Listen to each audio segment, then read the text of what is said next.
It began in Roman Britain around AD 390. A little baby, called Maewyn, was born into a well-to-do Christian family. Suddenly, at 16, Maewyn was kidnapped. Catch him! Let me go. Help me. And taken to Ireland, where he became a slave and tended sheep for 7 years. Work harder.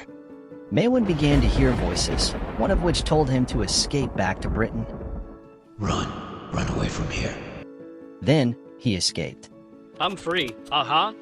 After making his way home, Patrick went on to become a priest. Later, he drove the snake away from Ireland. Shoo shoo. Now that you know the story behind St. Patrick's Day, let's talk about some cool symbols.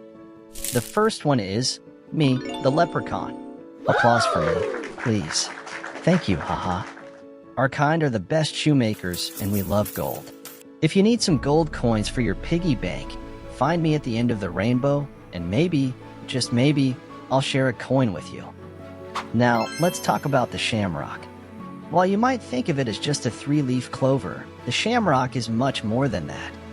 It's like a legendary plant, existing more as an idea, a shape, and a color rather than a specific type of plant you can find in a science book. In Irish myths, there's a plant called a Scoth shamrock, but it wasn't until the 16th century that people started connecting the name with clover. Then, in the 18th century, this mystical plant became a symbol of Ireland's fight for freedom from Britain, all wrapped up in the color green. Many of the St. Patrick's Day traditions we have today actually started in the United States.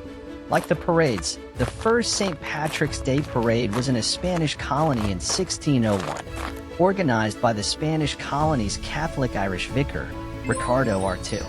And what about corned beef and cabbage? Surprisingly, it's an American tradition. Back in early Ireland, beef was uncommon, but over time, Ireland became known for its corned beef. Irish immigrants brought this tradition to the U.S., where it's now a staple on St. Patrick's Day menus. And who could forget about green beer? It's an American invention too. Thomas H. Curtin turned ordinary beer green back in 1914, and we've been sipping on it ever since. But remember, for all the good kids out there, green beer is strictly for grown-ups. But the green fun doesn't stop there. In 1961, the city of Savannah tried to dye its river green for the holiday. However, they failed. Chicago succeeded the next year, and now it's a tradition to dye the Chicago River a gorgeous Irish green every St. Patrick's Day.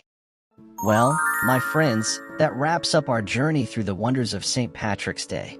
Remember, whether you're hunting for gold at the end of a rainbow or enjoying a plate of delicious corned beef and cabbage, the spirit of this day is about celebrating Irish culture and heritage. So go out there, wear your green proudly, and may the luck of the Irish be with you always.